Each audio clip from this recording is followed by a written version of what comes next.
ഇന്ത്യയിലെ 28 സംസ്ഥാനങ്ങളിൽ human development ഇൻഡെക്സിൽ 1-ാം സ്ഥാനത്ത് നിൽക്കുന്ന സംസ്ഥാനമാണ് കേരളം. ഇതേപ്പറ്റി കേരളത്തിൻ്റെ ചക്രം തിരിക്കുന്നവർ, അതായത് ഭരണകർത്താക്കൾ, വലിയ ഊറ്റം കൊള്ളുന്ന ഒരു വസ്തുതയാണ് താനും. അപ്പോൾ എന്തൊക്കെയാണ് ഇതിലെ പ്രധാനപ്പെട്ട കാര്യങ്ങൾ? ഈ ഹ്യൂമൻ ഡെവലപ്മെൻറ്റ് ഇൻഡെക്സിൽ 1-ാം റാങ്കിലെത്തുക എന്ന് പറഞ്ഞാൽ ആരോഗ്യ ഇൻഡെക്സിൽ 1-ാമതാകണം, വിദ്യാഭ്യാസ ഇൻഡെക്സിൽ 1-ാമതാകണം, പെർ ക്യാപിറ്റ ഇൻകം ഒട്ടും മോശമാകരുത്, ഇങ്ങനെ ലോഞ്ചിവിറ്റി അതും ഉയർന്നിരിക്കണം. അപ്പോൾ പെർ ക്യാപിറ്റ ഇൻകത്തിൽ 6-ാം സ്ഥാനത്ത്, വേണമെങ്കിൽ 5-ാം സ്ഥാനത്ത് എന്നൊക്കെ പറയാം കേരളത്തെ. പക്ഷേ ആരോഗ്യ ഇൻഡെക്സിൽ 1-ാം സ്ഥാനത്താണ്, വിദ്യാഭ്യാസ ഇൻഡെക്സിൽ ഇന്ത്യൻ സംസ്ഥാനങ്ങളിൽ 1-ാം സ്ഥാനത്താണ്, ആയുർദൈർഘ്യത്തിലും ഇന്ത്യയിലെ സംസ്ഥാനങ്ങളിൽ 1-ാം സ്ഥാനത്താണ്. അങ്ങനെ ഈ 4 പ്രധാനപ്പെട്ട ഘടകങ്ങളിലും കേരളം, അതിൽ ഈ പെർ ക്യാപിറ്റ ഇൻകം, അതായത് ആളോഹരി വരുമാനം മാത്രമാണ് 5-ാം സ്ഥാനത്തുള്ളത്, ബാക്കിയെല്ലാം 1-ാം സ്ഥാനത്താണ്. അങ്ങനെ ഹ്യൂമൻ ഡെവലപ്മെൻറ്റ് ഇൻഡെക്സിൽ 1-ാം സ്ഥാനത്ത് നിൽക്കുന്ന ഒരു സംസ്ഥാനമാണ് കേരളം. പക്ഷേ ഈ കഴിഞ്ഞ കുറച്ച് വർഷങ്ങളായി, ഒരുപക്ഷെ ഈ LDF ഭരണത്തിൽ വന്ന 2-ാം ഭരണകാലത്ത് പ്രത്യേകമായിട്ടും നോക്കുകയാണെങ്കിൽ ഹെൽത്ത് സിസ്റ്റം പരിതാപകരമായ രീതിയിൽ കീഴോട്ട് പോയിക്കൊണ്ടിരിക്കുകയാണ്. അവർ തന്നെ, ഗവൺമെൻറ് തന്നെ പറയുന്നു സിസ്റ്റം ഫെയിലിയർ, ആരോഗ്യ മേഖലയുടെ ഫെയിലിയറാണ് എന്ന് പറയുന്നു. വിമർശകർ പറയുന്നു ആരോഗ്യ മേഖല വെന്റിലേറ്ററിലാണ്, അല്ലെങ്കിൽ ഊർജ്ജശ്വാസം വലിച്ചുകൊണ്ടിരിക്കുകയാണ് എന്നൊക്കെ പറയേണ്ട ഒരവസ്ഥയിലാണ്. ഇപ്പോൾ ഈ അടുത്ത ദിവസങ്ങളിൽ തന്നെ, ഈ അടുത്ത വർഷങ്ങളിൽ തന്നെ, ഈ ഒറ്റ വർഷം കൊണ്ട് തന്നെ നമ്മൾ 25-26 വർഷം എടുത്താൽ തന്നെ എന്തൊക്കെ സംഭവ വികാസങ്ങളാണ് ആരോഗ്യരംഗത്തുണ്ടായിട്ടുള്ളത്. അപ്പോൾ അവിടെയൊക്കെ ഒരു ഉദയസൂര്യനെ പോലെ നിൽക്കുന്ന ഒരു മുഖം നാം ദർശിക്കുന്നത് ഡോക്ടർ ഹാരിസ് ആണ്. അദ്ദേഹം ഒരു ഇടതുപക്ഷ സഹയാത്രികനാണ്. എന്നിട്ട് പോലും അദ്ദേഹം മുൻപോട്ട് വന്ന് വളരെ ശക്തമായ രീതിയിൽ മെഡിക്കൽ രംഗത്ത് സംഭവിച്ചു കൊണ്ടിരിക്കുന്ന വീഴ്ചകളെപ്പറ്റി, നിസ്സഹായമായ മെഡിക്കൽ വ്യവസ്ഥിതിയുടെ അവസ്ഥയെപ്പറ്റി ഒക്കെ വളരെ ശക്തമായ പ്രതികരണങ്ങൾ നടക്കുകയും വിമർശനത്തിന്, അതായത് വിമർശകർ, ഭരണത്തിലുള്ളവർ അല്ലാത്തവരെല്ലാവരും അദ്ദേഹത്തെ തീർച്ചയായും സ്തുതിക്കുകയേ ഉള്ളൂ. അത്തരം സത്യങ്ങൾ പുറത്തുവിട്ടതിന് അദ്ദേഹത്തിന് ഏതെങ്കിലും പ്രത്യേക അവാർഡുകൾ കൊടുത്ത് ആദരിക്കണമെന്ന അഭിപ്രായം ആയിരിക്കണം ഈ നാട്ടിലെ മിക്കവാറും ജനങ്ങൾക്കുള്ളത്. അപ്പോൾ ഈ അടുത്ത ദിവസം തന്നെ എന്താണ് സംഭവിച്ചത് നമുക്കറിയാം. 5 വർഷം മുൻപ് ആലപ്പുഴ മെഡിക്കൽ കോളേജിൽ, ഒരു സാധാരണ ജനറൽ ഹോസ്പിറ്റലിലോ താലൂക്ക് ആശുപത്രിയിലോ ഒന്നുമല്ല, ആലപ്പുഴ മെഡിക്കൽ കോളേജിൽ ഗർഭപാത്രം റിമൂവ് ചെയ്യുന്ന ശസ്ത്രക്രിയയ്ക്ക് വിധേയയായ ഒരു സ്ത്രീയെ, അവർ ശസ്ത്രക്രിയയൊക്കെ കഴിഞ്ഞ് വീട്ടിലേക്ക് പോകുന്നു. വീട്ടിലേക്ക് പോയി കഴിയുമ്പോഴും ഒക്കെ എല്ലായ്പ്പോഴും അവർക്ക് വേദന അനുഭവപ്പെടുന്നു. അവസാനമാണ് കണ്ടെത്തുന്നത് ഒരു കത്രിക, 10 സെൻറ്റിമീറ്ററോളം നീളമുള്ള ഫോർസെപ്സ്, ശസ്ത്രക്രിയയ്ക്ക് ഉപയോഗിച്ച ഫോർസെപ്സ് തുന്നിക്കെട്ടുമ്പോൾ വയറിൽ തന്നെ വെച്ച് തുന്നിക്കെട്ടിപ്പോയി എന്നുള്ളതാണ് വസ്തുത. അതുമായിട്ട് ഇവർ വലിയ പണക്കാരിയായ സ്ത്രീയൊന്നുമല്ല, തൊഴിലുറപ്പ് പദ്ധതിക്ക് പോയിക്കൊണ്ടിരിക്കുന്ന ഒരു middle class, below middle class അല്ലോ അതിലും താഴെയോ ആയിരിക്കാം ഇൻകത്തിലുള്ള, അങ്ങനെയുള്ളവരാണല്ലോ സാധാരണ തൊഴിലുറപ്പ് പദ്ധതിക്കൊക്കെ പോകുന്നത്. അപ്പോൾ തൊഴിലുറപ്പ് പദ്ധതിക്ക് പോയിക്കൊണ്ടിരിക്കുന്ന 51 വയസ്സുള്ള ഒരു ലേഡി, അവരാണ് ഇങ്ങനെ ഒരു ശസ്ത്രക്രിയയ്ക്ക് വിധേയയായി കത്രികയുമായി 5 വർഷം കൊണ്ട് നടക്കുന്നത്. അവസാനം അവർക്ക് വലിയ വേദനയും മൂത്രത്തോടൊപ്പം രക്തവും ഒക്കെ പോകാൻ തുടങ്ങിയ അവസ്ഥയിൽ ഒരു നിവൃത്തിയുമില്ലാതെ ആയപ്പോഴാണ് വീണ്ടും ഒരു എക്സ്റേ പരിശോധന നടത്തുന്നത്. അപ്പോൾ ആ എക്സ്റേ പരിശോധനയിലാണ് മനസ്സിലാകുന്നത് ഇങ്ങനെ കത്രിക അവിടെ ഇരിക്കുന്നു എന്നുള്ളത് മനസ്സിലാകും. അപ്പോൾ ഇനി വീണ്ടും ഒരു ശസ്ത്രക്രിയ നടത്തി വേണം ആ കത്രിക പുറത്തെടുക്കാൻ. അപ്പോൾ മെഡിക്കൽ കോളേജിൽ ഈ വിവരം അറിയിക്കുമ്പോൾ അവർ ഇത് രഹസ്യമാക്കി വെക്കണം, പുറത്ത് ആരോടും പറയരുത് എന്നൊക്കെയുള്ള റിക്വസ്റ്റ് അവരോട് നടത്തി. കാരണം ഇത് ഇവരുടെ മുഖമാണല്ലോ വിവരണമാകുന്നത്. മെഡിക്കൽ കോളേജിൽ അന്നുണ്ടായിരുന്ന ഈ ഓപ്പറേഷൻ നടത്തിയ ഡോക്ടറുടെയൊക്കെ മുഖമാണ് വിവരണമാവുക. അപ്പോൾ അതുകൊണ്ട് ഇത് രഹസ്യമാക്കി വെക്കണം എന്നൊക്കെ പറഞ്ഞു. പക്ഷേ അനുഭവസ്ഥയ്ക്ക് ഇത് രഹസ്യമാക്കി വെക്കാൻ പറ്റുന്ന ഒരു കാര്യമല്ല. അതുകൊണ്ടാണ് അവരിത് പുറത്തുവിടുന്നത്. അതുമാത്രവുമല്ല, ഒരു പ്രൈവറ്റ് ആശുപത്രിയിൽ ഇത്തരം ഒരു ശസ്ത്രക്രിയ വീണ്ടും നടത്തി ഈ സിസേഴ്സ്, ഈ കത്രിക പുറത്തെടുത്ത് കളയണമെങ്കിൽ തന്നെ അവർക്ക് 2 ലക്ഷം രൂപയെങ്കിലും ചിലവ് വരുമെന്നാണ് കണക്ക് കൂട്ടി ഹോസ്പിറ്റൽസ് പറയുന്നത്. അപ്പോൾ അങ്ങനെ ഈ തൊഴിലുറപ്പ് തൊഴിലിന് പോയിക്കൊണ്ടിരിക്കുന്ന ഒരു വനിത, അതായത് ഒരു വർഷത്തിൽ 100 ദിവസമാണ് തൊഴിലുറപ്പ് പദ്ധതിയുടെ ജോലി കിട്ടുക. ആ 100 ദിവസം 362 രൂപ വീതം അവർക്ക് ശമ്പളം കിട്ടിയാൽ തന്നെയും നമുക്കറിയാം എത്ര ആകെ കിട്ടുമെന്ന്. അതുകൊണ്ടാണ് അവരുടെ ജീവിതം മുൻപോട്ട് കൊണ്ടുപോകേണ്ടത്. അത്തരക്കാർക്ക് 2 ലക്ഷം രൂപ കൊടുത്ത് ഒരു സർജറി നടത്തുക, അതും ആദ്യം മെഡിക്കൽ കോളേജിൽ വെച്ച് നടത്തിയ സർജറി അത് ആവർത്തിക്കേണ്ടി വരിക, അതിലെ പാകപ്പിഴകൾ മാറ്റാൻ വേണ്ടി വീണ്ടും സർജറി നടത്തുക എന്ന് പറയുന്നത് തീർച്ചയായിട്ടും ചോദ്യമുനയിൽ തന്നെയുള്ള ഒന്നാണ്. അവർക്ക് എന്ത് തരത്തിലാണ് നീതി നടപ്പാക്കേണ്ടത്, അതാണ് മെഡിക്കൽ കോളേജുകാരെ ഇപ്പോൾ ആലോചിക്കേണ്ടത്. ആ കേസ് അങ്ങനെ നിൽക്കെ തന്നെയാണ് അടുത്ത കേസ് നമുക്കിവിടെ നെടുമങ്ങാട് സംഭവിച്ചത്. എന്താണ്? നെടുമങ്ങാട് ജില്ലാ ആശുപത്രിയിൽ പ്രസവ ശസ്ത്രക്രിയക്കിടയിൽ ആദിവാസി യുവതിയുടെ ഗർഭസ്ഥ ശിശു മരിച്ചത്. ആദിവാസി, അതായത് ഗർഭസ്ഥ ശിശു മരിച്ചു എന്ന് പറഞ്ഞാൽ അതും ആരോഗ്യരംഗത്തിന് ഒരു മാനഹാനിയാണ്. ആദിവാസി കുഞ്ഞാണ് എന്നുള്ളത് പ്രത്യേകിച്ചും. കാരണം ഇവരെ ഡോക്ടറെ കാണാറുണ്ടായിരുന്നു. അതായത് പ്രൈവറ്റായിട്ട് ഡോക്ടറെ കാണുകയും ഡോക്ടർക്ക് പണം കൊടുക്കുകയും ഒക്കെ ചെയ്തുകൊണ്ടിരുന്ന ഒരു ഗർഭിണിയാണ് ഈ ആദിവാസി യുവതി. ചികിത്സിച്ച ഗൈനക്കോളജി വിഭാഗത്തിൽ തന്നെയാണ് ഡോക്ടർ ബിന്ദു സുന്ദറാണ് എന്നെയാണ് ഇവർ കണ്ടുകൊണ്ടിരുന്നത്. ഡോക്ടർ ബിന്ദു സുന്ദർ തന്നെയാണ് ഇവരുടെ ഡെലിവറി ശ്രദ്ധിക്കുന്നത്. അപ്പം നെടുമങ്ങാടിനടുത്ത് വിതുരയിലാണ് ആദിവാസി യുവതിയുടെ വീട്. അവർ റെഗുലറായിട്ട് ഡോക്ടറെ കണ്ടിരുന്നു. അങ്ങനെ റെഗുലറായിട്ട് ഡോക്ടറെ കാണുക എന്ന് പറഞ്ഞാൽ ഗൈനക്കോളജിസ്റ്റിനെ റെഗുലറായിട്ട് കാണുമ്പോൾ ഓരോ പ്രാവശ്യവും പണം കൊടുത്തായിരിക്കും ഇവർ കാണുന്നത്. അങ്ങനെ പണം കൊടുത്ത് കണ്ടുകൊണ്ടിരുന്ന ഒരു 5 മാസമായി ഡോക്ടർ ബിന്ദു സുന്ദറിൻ്റെ ചികിത്സയിലായിരുന്നു ഈ രഞ്ജന. ആദിവാസി യുവതിയുടെ പേരാണ് രഞ്ജന. ചൊവ്വാഴ്ച പുലർച്ചെ 4 മണിക്ക് പ്രസവത്തിനായി ആശുപത്രിയിൽ പ്രവേശിപ്പിക്കാൻ ഡോക്ടർ ആവശ്യപ്പെട്ടു. അതനുസരിച്ച് പ്രവേശിപ്പിച്ചു. പക്ഷേ ഡെലിവറി നടക്കാത്തത് കൊണ്ട് ഉച്ച കഴിയുമ്പോഴത്തേക്കും ഡെലിവറി ആയില്ലെങ്കിൽ സിസേറിയൻ നടത്താം എന്ന് പറഞ്ഞാണ് സിസേറിയനുള്ള റൂമിലേക്ക് മാറ്റുന്നത്. പക്ഷേ സിസേറിയൻ സമയത്ത് കുഞ്ഞ് മരിച്ചുവെന്നും കുഞ്ഞിൻ്റെ തല വലുതായിരുന്നത് കൊണ്ടാണ് കുഞ്ഞ് മരിച്ചത് എന്നുമാണ് അവർ കൊടുത്ത വിശദീകരണം കൊടുത്തത്. അപ്പോൾ ഇവർ ചോദിക്കുന്ന ഒരു ചോദ്യം, നമ്മളാരും ചോദിക്കുന്ന ഒരു ചോദ്യം, അതിനു മുൻപേ എക്സ്റേ എടുത്ത് കുഞ്ഞിൻ്റെ കിടപ്പ് എങ്ങനെ പ്രസവത്തിനൊക്കെ ആകുമ്പോൾ സാധാരണ രീതിയിൽ എക്സ്റേ ഒക്കെ എടുത്ത് കുഞ്ഞിൻ്റെ തലയാണോ പുറത്തേക്ക് വരാൻ പരുവത്തിന് ഇരിക്കുന്നത്, അങ്ങനെ ആ അവസ്ഥകളൊക്കെ കൃത്യമായിട്ട് അറിയാൻ എക്സ്റേ എടുക്കും. അങ്ങനെയുള്ള എക്സ്റേയിൽ കുഞ്ഞിൻ്റെ തലയുടെ വലിപ്പം എത്രയാണ്, എല്ലാ കാര്യങ്ങളും വളരെ കൃത്യമായിട്ട് മനസ്സിലാക്കാവുന്നതാണ് ഒരു ബോധമുള്ള ഡോക്ടർക്ക്. അത് മനസ്സിലായിരുന്നില്ലേ? ഈ തലയുടെ വലിപ്പം ശസ്ത്രക്രിയ ചെയ്യുമ്പോൾ മാത്രമാണോ മനസ്സിലാകുന്നത്? എന്തായാലും ആ കുഞ്ഞ് മരിച്ചു എന്ന് പറയുമ്പോൾ ഒരു ഗർഭസ്ഥ ശിശുവിനെ 10 മാസം വയറ്റിൽ ചുമന്ന് അതിന് വേണ്ട എല്ലാ ക്ലേശങ്ങളും, അതായത് ഒരമ്മയ്ക്ക് ഗർഭിണിയാകുന്ന അവസ്ഥ മുതൽ, ഇതുപോലെ ഒരു വിക്റ്റിമാണ്. എൻ്റെ കുഞ്ഞിനെ ഇവിടെ തിരുവനന്തപുരത്ത് തന്നെ SAT ആശുപത്രിയിൽ 2ാമത്തെ കുഞ്ഞിനെ പ്രസവിക്കുമ്പോൾ ഞാനതൊരു വീഡിയോ ചെയ്തിട്ടുണ്ട് നേരത്തെ. ആ വീഡിയോയിലെല്ലാം കൃത്യമായി പറഞ്ഞിട്ടുണ്ട് എത്ര ക്രൂരമായ രീതിയിലാണ് ഡോക്ടേഴ്സ് പ്രസവ ആശുപത്രിയിൽ. അന്ന് ഞാൻ ഇംഗ്ലീഷിലും മലയാളത്തിലും നിങ്ങൾ എന്നെ ശ്രദ്ധിച്ചില്ലെങ്കിൽ ഞാനും എൻ്റെ കുഞ്ഞും മരിച്ചിരിക്കും, നിങ്ങളതിന് ഉത്തരം പറയേണ്ടി വരുമെന്ന് ഇംഗ്ലീഷിലും മലയാളത്തിലും പറഞ്ഞതുകൊണ്ട് മാത്രമാണ് ഞാൻ വിദ്യാഭ്യാസമുള്ള യുവതിയാണെന്നും എന്നോട് കളിച്ചാൽ അവരും പാഠം പഠിക്കുമെന്നും മനസ്സിലാക്കിക്കൊണ്ടാണ് എന്നെ പ്രസവത്തിൻ്റെ കോട്ടിലേക്ക് കൊണ്ടുപോയത്. അപ്പോൾ എൻ്റെ കുട്ടിയുടെ തല പുറത്തു വന്നിരുന്നു. ആ അവസ്ഥയിലാണ് എന്നെ ശ്രദ്ധിച്ചതും. എന്നിട്ട് പോലും എന്ത് സംഭവിച്ചു?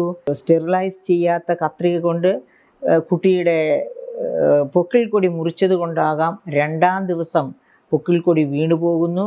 ആംബ്ലിക്കൽ സെപ്സിസ് തുടങ്ങുന്നു. പിന്നെ ഞാൻ 28 ദിവസം എൻ്റെ കുഞ്ഞിനെയും കൊണ്ട് ഇൻറ്റൻസീവ് കെയർ യൂണിറ്റിൽ കിടക്കുന്നു. കിടക്കുകയല്ല, കുഞ്ഞിനെ കിടത്തുന്നു. ഞാനൊരു സ്റ്റൂളിൽ 28 ദിവസം ഇരിക്കുന്നു. അങ്ങനെ 28ാം ദിവസമാണ് എൻ്റെ കുഞ്ഞിനെയും കൊണ്ട് ആരോഗ്യവാനായ കുഞ്ഞിനെയും കൊണ്ട് ഞാൻ തിരിച്ചു പോകുന്നത്. പക്ഷേ അപ്പോഴേക്കും എൻ്റെ യൂട്രസ് പ്രൊലാപ്സ് ആയിരുന്നു. അതുകൊണ്ട് 10 വർഷം ഞാൻ നരകയാതന അനുഭവിച്ചത് എനിക്ക് നല്ലവണ്ണം അറിയാം. അപ്പോൾ എൻ്റെ പ്രിയപ്പെട്ട സുഹൃത്തുക്കളെ, വിദ്യാഭ്യാസമുള്ള ഉദ്യോഗസ്ഥയായിരുന്ന എൻ്റെ അനുഭവം ഇതാണെങ്കിൽ ഞാനും കൃത്യമായിട്ടൊരു ഡോക്ടറെ കണ്ട് പണം കൊടുത്തിരുന്നു. ആ ഡോക്ടർ പക്ഷെ തിരിഞ്ഞു നോക്കിയില്ല. അതും മെഡിക്കൽ കോളേജിലെ ഡോക്ടർ തന്നെയായിരുന്നു. പക്ഷേ പ്രസവ സമയത്ത് ആ ഡോക്ടർ തിരിഞ്ഞു നോക്കിയില്ല.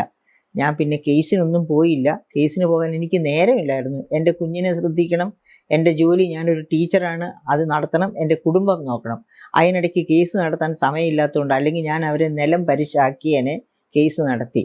അത് ഒരു ഔദാര്യമായിട്ട് തോന്നണ്ട. അപ്പോഴത്തെ എൻ്റെ സമയക്കേട് കൊണ്ട്, സമയമില്ലായ്മ കൊണ്ട് സംഭവം. അപ്പോൾ ഇതാണ് മെഡിക്കൽ കോളേജ്. അതെൻ്റെ സ്വന്തം അനുഭവം കൊണ്ടാണ് ഞാൻ പറയുന്നത്. അപ്പോൾ ഈ ആദിവാസി യുവതി, നിങ്ങൾക്കറിയാം, നമ്മളെത്ര മേനി നടിച്ചാലും അതായത് ഇംഗ്ലീഷിലും മലയാളത്തിലും ഫ്ലുവൻ്റായിട്ട് സംസാരിക്കാൻ പറ്റുമായിരുന്ന ഒരു സ്ത്രീ, ഒരു ഉദ്യോഗസ്ഥയാണ് ഞാൻ.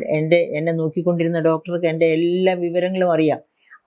എനിക്ക് ആ അനുഭവം ഉണ്ടായ സ്ഥിതിക്ക് ഒരു ആദിവാസി യുവതിക്ക് എന്തായിരിക്കും ഒരു ഹോസ്പിറ്റലിൽ സംഭവിക്കുക എന്ന് നിങ്ങളൊന്ന് താരതമ്യം ചെയ്താൽ മാത്രം മതി. അതാണ് ഈ പാവപ്പെട്ട സ്ത്രീക്ക് സംഭവിച്ചത്. അതുകൊണ്ടാണ് അവരുടെ കുഞ്ഞും നഷ്ടപ്പെട്ടു പോകേണ്ട ഒരവസ്ഥ വന്നത്. ഇത്തരം ഡോക്ടർമാരെ സർവീസിൽ ഒരു കാരണവശാലും നിർത്തി പൊറിപ്പിക്കരുത്. അവരെയൊക്കെ പിരിച്ചുവിടണം. എന്ത് സംഭവിക്കുന്നു എന്ന് ഒരു കോടതിയും പറയില്ല അവരെ തിരിച്ചെടുക്കാൻ. ഇത്ര മോശമായിട്ട് പെരുമാറുന്ന, അതായത് ഒരു ഡോക്ടറുടെ ധർമ്മത്തിന് വിപരീതമായിട്ടാണ് അവർ പ്രവർത്തിക്കുന്നത്. ഒരു ജീവൻ, ഈ 10 മാസം വയറ്റിൽ ചുമന്ന ഒരു കുഞ്ഞിന് ജീവനോടെ അതിൻ്റെ മാതാപിതാക്കൾക്ക് കിട്ടണമെന്ന് ആഗ്രഹമുള്ളത് കൊണ്ടാണ്. അവർ ആദിവാസികളാണ്, അവർ വലിയ ലാൻഡ് ലോഡ്സ് ഒന്നും ആയിരിക്കത്തില്ല, വലിയ വരുമാനമുള്ളവരുമായിരിക്കത്തില്ല. എന്നിട്ട് പോലും കൃത്യമായി ഒരു ഡോക്ടറെ കണ്ട് അവർക്ക് കൊടുക്കേണ്ട പണവും കൊടുത്ത് അവരെ കണ്ടുകൊണ്ടിരുന്നത് ആ കുഞ്ഞ് ആരോഗ്യവതിയായി ലോകത്തേക്ക് വരണമെന്നും വളർത്തിയെടുക്കാൻ അവർക്ക് പറ്റണമെന്നും ആഗ്രഹിച്ചിട്ടാണ്. ആ അമിതമായ അഭിലാഷം കൊണ്ടാണ് അവർ ആ കഷ്ടപ്പാടുകളൊക്കെ അനുഭവിച്ച് അവരെ കണ്ടുകൊണ്ടിരുന്നത്. എന്നിട്ടാണ് ഈ അവസ്ഥയിലേക്ക് അവരെ വലിച്ചെറിയുന്നത്.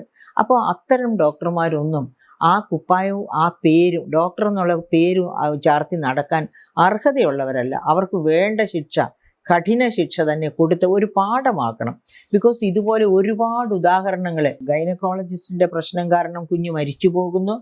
മറിച്ചാണെങ്കിൽ നമ്മൾ നേരത്തെ പറഞ്ഞ കേസിലാണെങ്കിൽ ശസ്ത്രക്രിയ നടത്തിയിട്ട് കത്രിക വയറിനകത്ത് ഇട്ട് പോകുന്ന ഡോക്ടർ.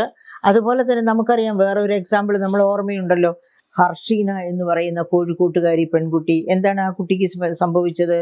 ഇതുപോലെ തന്നെ പ്രസവത്തിന് വേണ്ടിയിട്ട് മെഡിക്കൽ കോളേജിൽ പോയി, കോഴിക്കോട് മെഡിക്കൽ കോളേജിൽ. പ്രസവ സമയത്ത് വയറ്റിൽ കുടുങ്ങിപ്പോയ കത്രിക, ആ കത്രികയുമായിട്ട് 5 വർഷം ജീവിച്ച സ്ത്രീയെ ഹർഷീന നമ്മൾ ഒരുപാട് നാൾ സമരത്തിലും ഒക്കെ ആയിട്ട് കണ്ടിട്ടുണ്ട്. ആ ഹർഷീനയെ ചേർത്ത് പിടിച്ചുകൊണ്ട് നമ്മുടെ ആരോഗ്യമന്ത്രി തന്നെ പറഞ്ഞതാണ് ഈ പ്രശ്നങ്ങൾക്കെല്ലാം പരിഹാരം കാണുമെന്ന്. ഹർഷീന പറയുന്നു, ഒരു പരിഹാരവും കണ്ടിട്ടില്ല. ആ പറഞ്ഞ വാക്കുകളൊക്കെ വെറും വാക്കുകളായി പോയതേ ഉള്ളൂ. എൻ്റെ വേദനയും എൻ്റെ ദുഃഖങ്ങളും ഇപ്പോഴും എന്നോടൊപ്പം ഉണ്ട് എന്ന്. അതുപോലെ തന്നെ നമ്മൾ കണ്ടതാണ് കോഴിക്കോട് മെഡിക്കൽ കോളേജിൽ ഓപ്പറേഷൻ തിയേറ്ററിൽ നിന്ന് അബോധാവസ്ഥയിൽ കിടക്കുന്ന, ഇൻറ്റൻസീവ് കെയർ യൂണിറ്റിൽ കിടക്കുന്ന ഒരു സ്ത്രീയെ പീഡിപ്പിച്ച അവിടുത്തെ അറ്റൻഡറെ പറ്റി നമ്മൾ കേട്ടിട്ടുണ്ട്. ഇതുപോലെ മെഡിക്കൽ കോളേജുമായിട്ട് അതുപോലെയാണ് കോട്ടയം മെഡിക്കൽ കോളേജിൽ തന്നെ ഒരു രോഗിക്ക് കൂട്ടിരിക്കാൻ വന്ന ആള് കെട്ടിടം കെട്ടിടത്തിൻ്റെ ഒരു ഭാഗം ഇടിഞ്ഞു വീണ് മരിക്കുന്ന രംഗം.